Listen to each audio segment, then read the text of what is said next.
Hello, I'm Phyllis Zimbler Miller with another episode of Israel at War. And I'm very happy to have back with us Dr. Michael Berenbaum, who's the director of the Sigi Ziering Institute and a professor of Jewish Studies at American Jewish University in Los Angeles. And today we have a very important topic that affects all of us worldwide. So I'm going to let Michael introduce the topic himself. Michael, the camera is yours. Okay, let's begin by giving a little bit of a briefing on where we are in now, and as we speak, it's the 107th day of the war. 107 becomes significant only because it means this war is not a swift war. Those of us who work in the field of Israel and have recollections of Israel were spoiled by the Six-Day War, in which a major battle against three armies was ended within 6 days. Even in retrospect, it looks like we were spoiled by the Yom Kippur War, which lasted, I think, 23 days, 3 weeks and somewhat. And now we're into the third month of the war. And that means that a routineness has settled in to the war. It also means, in essence, that Israel's military progress is slow and its political progress is even slower. The military progress essentially also has a range of brutal imagery associated with it. And we're going to talk in a moment about the question of Israel committing genocide, which is before the International Court of Justice. And it means that we've settled in for a long and difficult slog. It also means that those who thought when they said that the government of Israel would last through the war and politics would be aside as the nation came together have to understand that it's going to be a long slog. And if you have a government that is particularly difficult and dangerous, that's problematic. It also means that support in America is changing, and it's changing demographically. It's going to get charged politically as we come closer to the elections. We've also seen a bit of that in the very basic element that former President Trump indicated that he would have solved the problem. He could solve the problem immediately. And the like. And it also means that the President of the United States, Joe Biden, is facing considerable pressure from Democrats, not the least of whom is Bernie Sanders, who is a progressive Democrat, has worked in Israel on a kibbutz, is Jewish himself, and has a very different and progressive attitude toward Israel. So all of these things are coming together at the same time. Let me touch on the area where I'm regarded by many as having considerable expertise. I leave that to your judgment, which is the question of, is Israel committing genocide? We had the evidence presented by South Africa is that Israel, which made a claim that Israel intentionally wants to wipe out the Palestinian people.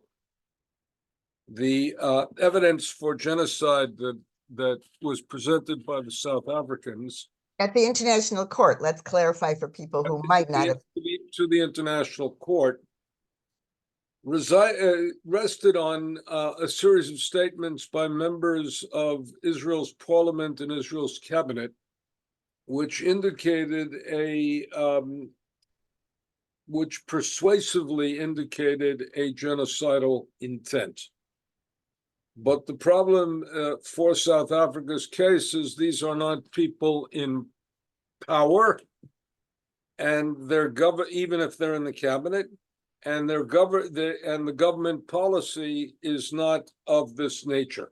So, for example, one minister said that Israel should nuclearize Gaza Strip. A brilliant suggestion, which had the absolute brilliance of not remembering that if the wind flowed eastward instead of westward, the radiation would fall upon the Israeli population, and he'd be nuclearizing his own people. Another one suggested that there should be a second Nakba, which played into the Palestinian narrative of deliberate ethnic cleansing of the population, send them elsewhere as refugees, would have added for another 75 years. We're now 75 years away from the refugee problem, and would have added another 75 years of refugee, making it 150 years of refugee, and as a way of solving the problem. A third suggested the recolonization of the territory by establishing Israeli settlements. And even the prime minister did not help himself and did not help the case by making the statement that this is a war resembling the Amalekites of biblical history. And in the Bible, the Jews are committed to eradicate the memory of the Amalekites, but remember to do that, a paradoxical commandment that cannot be fulfilled, because how can you remember to eradicate the memory and then successfully eradicate the memory? But he looked for the archetypal enemy of the Jewish people. And the Israel claim, which is a very important claim, was that Israel is at war with Hamas, not at war with the Palestinian people. And we have to take one dimension of that very, very seriously. Israel has the capacity to commit genocide. It has the incentive to commit genocide.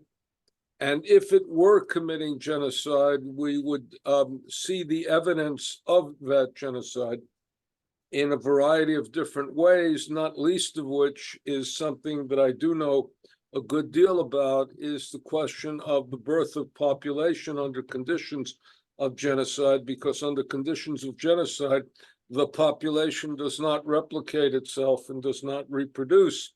And you have a severe diminishment of the birth of children. And the Palestinian population, despite all of these losses, is increasing, not diminishing, including children. But it does raise one issue that we do not yet know the answer to, and that is that by all standards, this is a just war. Israel was attacked, it was attacked, and the Israelis were murdered, brutally raped, maimed, captured, taken into captivity, and in a breaking of a ceasefire that occurred on October 7th, those arguing for ceasefire forget that there was a ceasefire on October 6th and Hamas broke it.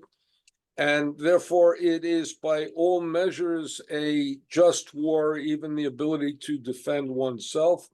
The question becomes, interestingly enough and existentially enough, is can you fight a just war justly in conditions in which the enemy is ensconced among non-combatants, in which hospitals, mosques, schools, and major civilian centers are used as launching grounds with tunnels underneath them to that? And is it proportionate and all of that?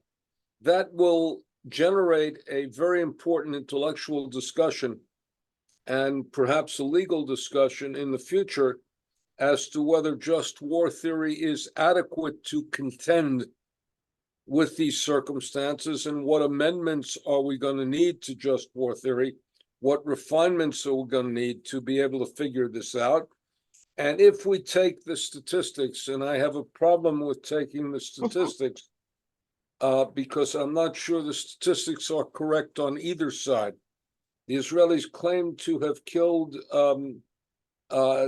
8,000 combatants, and the Palestinians claim that, in essence, 23,000 plus Palestinians have been killed in the battle.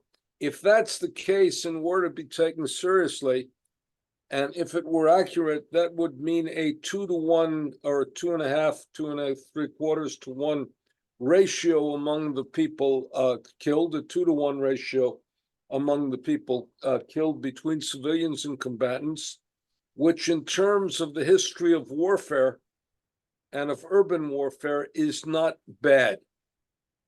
It's not I don't want to justify every attack. I don't want to justify the damage that has been done. I'm just saying, as a student of war, the 2-to-1 ratio is not bad. Would that it could be reduced significantly, but it's not bad. And one must consider that, and also consider that with regard to the charge made by South Africa of genocide. And the question of the international court will be whether the international court indeed makes a political decision or a legal decision. We should look at the fact that Israel sent to the international court an 87-year-old Justice Aharon Barak, former president of Israel's Supreme Court, and widely regarded as the most brilliant of the brilliant Israeli lawyers. And ironically, he had been a target of the Israeli government because he was a judicial activist, which has a context there and a context in the United States, and was part of the liberal cabal, according to the right-wing government, the liberal cabal that they were trying to restrain. But when push came to shove, Barak himself was a Lithuanian survivor of the Holocaust, a child survivor of the Holocaust by origin, was chosen to be the justice, not by the prime minister, but by the attorney general. And that's quite significant. Let's also talk about what shall we say about the response of American jury. Yes. I think that a couple of things have to be said. Number one, American jury is feeling this as an existential challenge.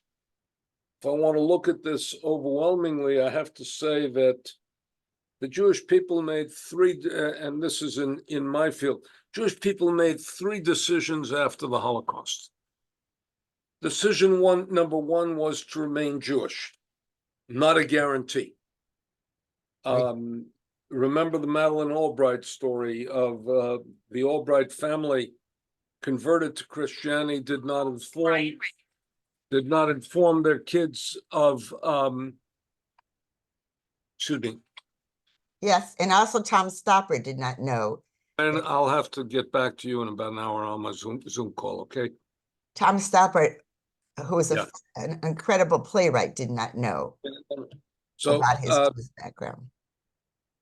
The Albright family made a decision not to tell their child of their Jewish origin, and she learned of her Jewish origin when she saw the names of her grandparents inscribed on the wall in Prague of victims of the Holocaust who were murdered. And I knew Madeleine Albright well because I taught with her at Georgetown, and she had it internally, and how a bright woman could not recognize that she had Jewish origins when she even had Jewish cousins tells you that in her family, Jewishness became taboo.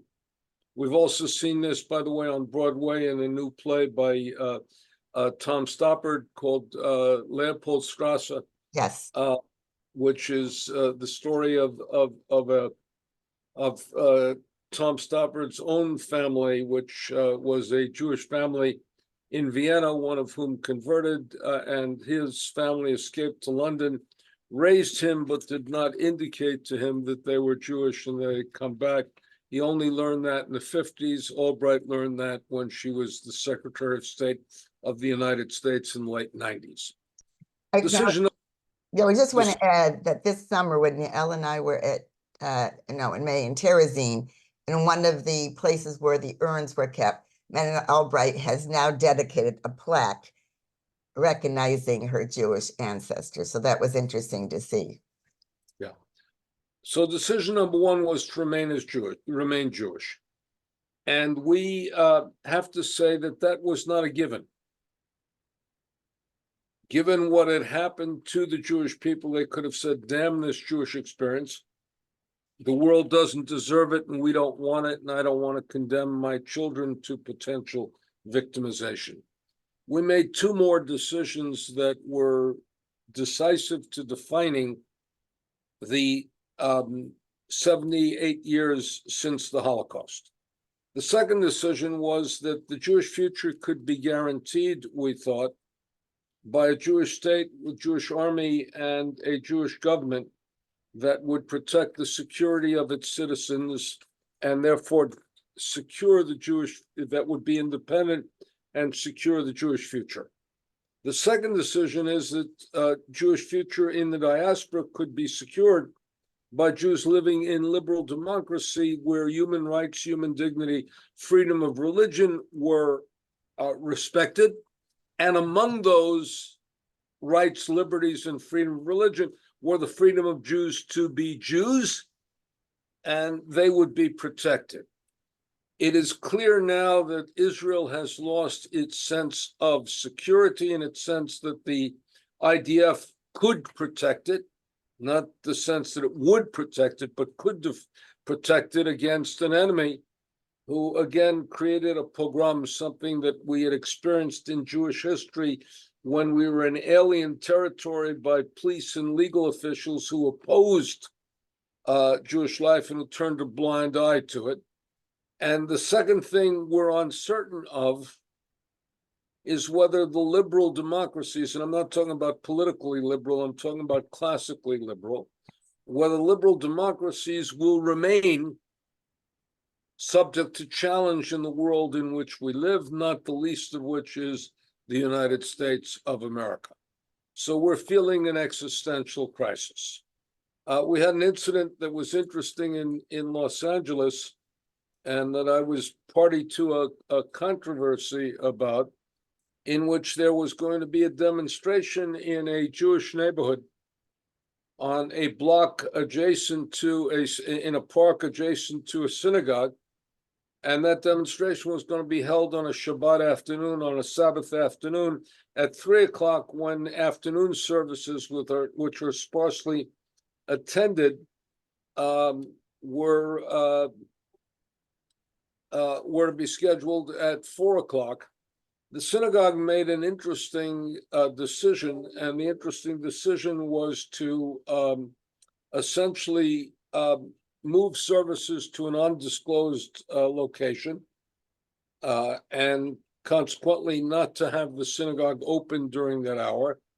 And I challenged that decision publicly because I felt this is a time that we have to turn to our fellow citizens and to the police and civic authorities to say, we're not going to back away, we're not going to move away, we're not going to give our rights, we're not going to hide at this moment, but we ask that our rights be protected. We're going to protect them ourselves with our own security people, but also with the police department and the Homeland Security and the FBI and the mayor and the police chief and the district attorney. And the question becomes whether this is a time to hide or whether it's a time to be cautious, but not to back off from asserting and declaring and proclaiming and being comfortable with our Jewish life in public.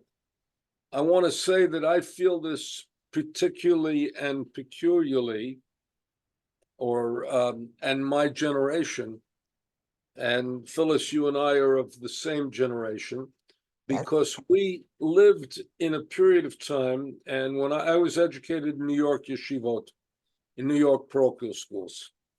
And when I was educated in New York parochial schools, we were taught that a yarmulke, a skull cap, was an indoor garment. We would put on a skull cap only indoors. We were not to go bareheaded. We were essentially to put on a cap on the outside, because we weren't to, as it were, to feel comfortable proclaiming our Jewishness in public. One of the acute benefits of the both the civil rights movement and then the Black is Beautiful movement in the late 60s and early 70s in the United States was the Jews all of a sudden felt comfortable to be Jews in public. A rabbi by the name of Yitz Greenberg tells the story when he was at Harvard in the 50s. He was an Orthodox Jew. He wore a hat, and then when he came into the classroom, he took off his hat. When he left the classroom, he put on his hat.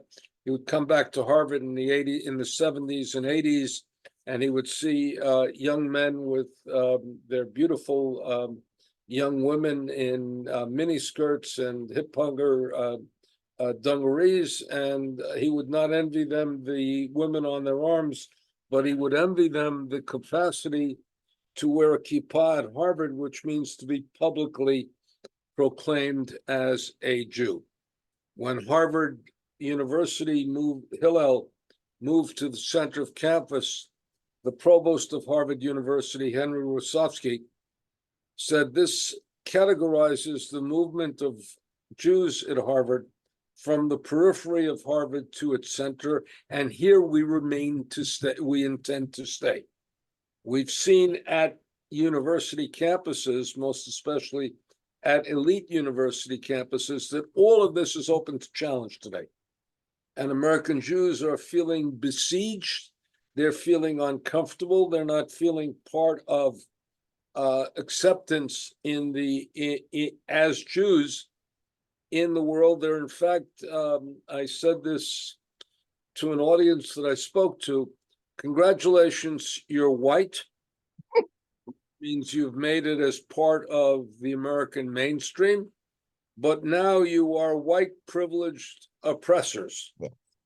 Jews did not feel themselves as privileged, and they did not feel themselves as oppressors. And we're now feeling in university campuses in particular targeted as white privileged oppressors, which is a unique role for us. And the question is whether that's going to reverse the process that we've experienced over the last 60 years, by which we have been able to enter the mainstream, but enter the mainstream without forsaking who we are and what we believe in and what we want to manifest. Even secular Jews who don't wear kippot used to feel comfortable wearing a Jewish star, wearing a mezuzah. And today we have any number of women who are wearing, and men who are wearing the necklace saying, bring Bring them home. Bring the hostages home, let them return, and the like, which is a way of publicly manifesting your concern for the hostage situation, the way in which we used to wear bracelets and we used to wear ribbons when we had for Soviet Jewry, and when also as Americans during the Iranian hostage crisis, in which you had ribbons that were used as part of an identification. So the question is whether our public role or our role in public life is going to be challenged, and whether all of that progress is going to be reversed. I'm not willing to enter in the world of hiding and enter into a world of backing down.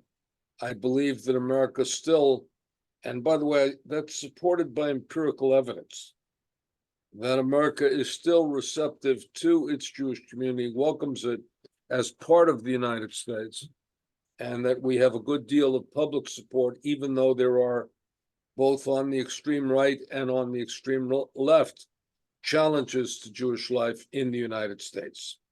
So that's, in essence, where I think we are at in day number 107 to the war. And the other thing we have to say is there's not a clear sense of two major issues. What is an Israeli victory? And then what? Yes. Neither of those are clear. I can say that the Israelis set an impossible standard for themselves at the beginning of the war. And it's dawning on most of the Israelis that that's not going to be achieved. Michael's They referring to wiping out all of Hamas. they are not going to wipe out all of Hamas. They may be able to destroy its leadership and to wipe out its capacity for military achievements, set it back for a decade, for perhaps more, but they're not going to wipe it out. They're not going to eradicate it. So the question becomes, what constitutes victory? Will they get the rest of the hostages who are still alive home? Will they have something to sell the Israeli public that says we have reinstated the deterrence factor? We don't know the answer to that. It's unclear. The last element is that what happens the day after, and here's where the United States and Israel may clash, depending on what the government of Israel looks like. The last thing recognizable at this moment is that Israel would trust the Palestinians to rule until there's a dramatic transformation in the Palestinian population, in their attitude and in their leadership. And the second thing is that we understand that if Israel remains or continues or solidifies its position as an occupying power, there's going to be a war of attrition. And eventually a war of attrition is not going to be tolerable to the Israeli population. But if that's not possible, and the other thing is not possible, what is possible? And that we don't yet know at this moment in time. Phyllis, let me ask me questions you have in the time that's allotted, and we'll try to answer them. Okay, I just want to say two of the biggest obstacles from my point of view is absolutely abolishing the pay to slay program, which the Wall Street Journal has done a really good job of talking about, and also getting rid of all the textbooks that currently teach anti-Zionism, anti-Semitism, and replacing them with much more democratic books, which to me are the two biggest obstacles. To me is not as knowledgeable as Michael, I will say. But and I wanted to just say two little things that Michael might want to say before I ask him a couple of questions. I heard on Israel 24 News today from Gaza that when they enter houses, when the Israeli soldiers enter houses in Gaza looking for weapons, the first place they go to is the children's room, because that's where the explosives. So one of the Israelis declared he picked up a crib. There was a British reporter, so he called it a cot, but it's a crib in America. That's where the not a nuclear, but a explosive device, which I think is very important to share with our audience. And the other, and this perhaps Michael can share, I have heard that in units, in the military, which again, I don't know how big a unit is, there's an ethical officer who has a final say on certain things. Is that correct? The answer is technically yes. Operationally, sometimes, and that is that look, soldiers face daily and hourly danger, and you can't pause in the middle of it and ask for ethical guidance. You have to act. We saw that catastrophically when Israel killed 3 hostages who were seeking to escape. They went against the operational mandate because these men were bare-chested, showing that they had no weapons on them, nothing clandestinely. They had a white flag, and they spoke Hebrew, which should have indicated that they were Israelis. But in the heat of the moment, the soldier felt endangered and shot. That soldier will face a court-martial. Let me say, back on the genocide issue, Israel, number one, issues warnings telling the population to evacuate. Now, evacuation is not also without risk and fairness. it tells the population where it's going to attack and tries to establish safe corridors. You don't do that if you want to wipe out an entire population. And it seeks operational approval from Army ethics officers and lawyers for the action it undertakes. But again, in the fog of war, we cannot guarantee that, but no army can guarantee that. And we also have to ask the question, which is true, and we saw it in Afghanistan, we saw it in Iraq, we saw it all over in Vietnam, certainly, is, are your tactics producing more fighters on the part of the enemy or not? And neither side, neither the Israelis nor the Palestinians, are taking seriously the obligation to appeal to the domestic citizenry or inhabitants of your enemy's population to make it really a war about Hamas, and also for the Palestinians, if they wanted statehood, to have a sense in which they give the Israeli population the security that if there was a Palestinian government, it would not turn out to be Gaza, but where rockets are fired, but it would turn out to be something else. Imagine for an American audience what it would be like and what our response would be if thousands of rockets were sent into Arizona, California, Western New York, North Dakota, Minnesota. How would we respond to Canada or Mexico after that? And what would we do to their population centers to understand what it's like to live under this? And, you know, Phyllis, I was in Israel. I had to pull over to the side of the road. And as I mean, I pulled after over, October 7th, you were in Israel. after October 7th, where there were rocket attacks, had to pull over the side of the road. And next to me was a young woman who ran from her car about 50 yards away, laid down and covered her baby with her child, with her body.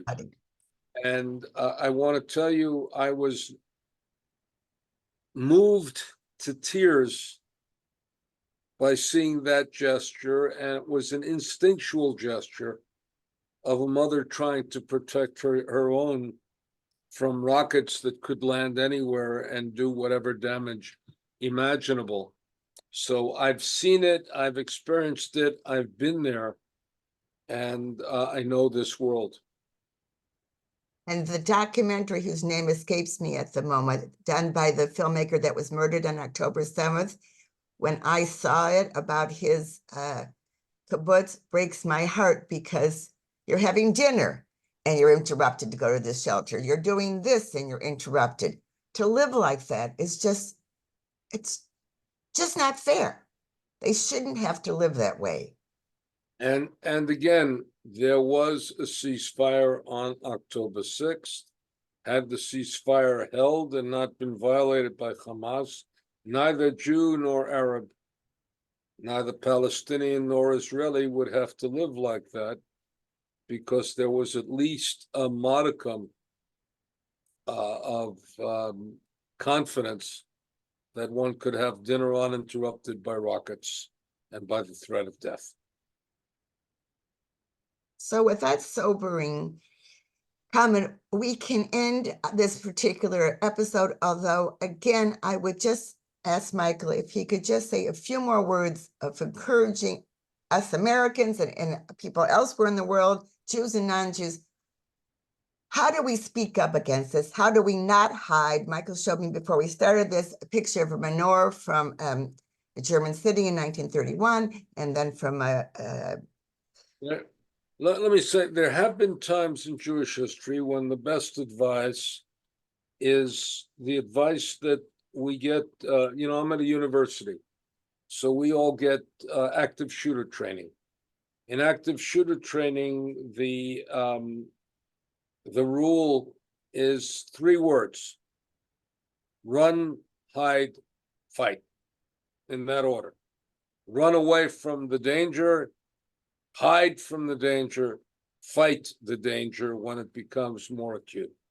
I think we're not at the moment where we either have to run or hide. I think we're at the moment where we have to appeal to civic society to hold, and civic society to come to essentially not accept the haters in our midst. You want to protest, it's got to be a nonviolent protest, and I would hope one that does not use inflammatory and genocidal language. And it's got to be within the confines of the law, and we go from there. There is a time, Ecclesiastes said, for everything there is a time. This is not a time for us to hide. It's time for us to be courageous. And I want to say 2 things to the Jewish community in particular who may watch this. We need to develop, our grandparents had the attitude, my grandparents, and for some of you it would be your great-grandparents, for some of you it would be your great-great-grandparents. Because after all, I have grandchildren. So it's for my grandchildren, their great-great-grandparents had an attitude in which they said it's tough to be a Jew. Es ist schwer zu sein a Yid. We grew into a world, we didn't grow up with that world. We grew into a world where it was relatively easy to be a Jew. And it may be more difficult to be a Jew now. And that means that we have to have a thick skin, we have to have courage, and we have to have a little bit of chutzpah. And chutzpah, for those of you who don't know the famous Yiddish word, is a touch of audacity. Classic definition offered by Leon Rostin in his book, The Joys of Yiddish, is a man who appeals a man who has murdered his mother and father, who appeals for the mercy of the court on the grounds that he is an orphan. He has chutzpah. Yes. A little bit of audacity. And that, by the way, that's a lot of audacity. We need a little bit of audacity and a little bit of inner fortitude. And the most important thing for us also is not to internalize these critiques and feel that it's an attack that is worthy of us. With that excellent cautionary message, I will thank Michael again. It's wonderful whenever he comes on the show. And I will say, and I say this unfortunately, at day 107, bring them home.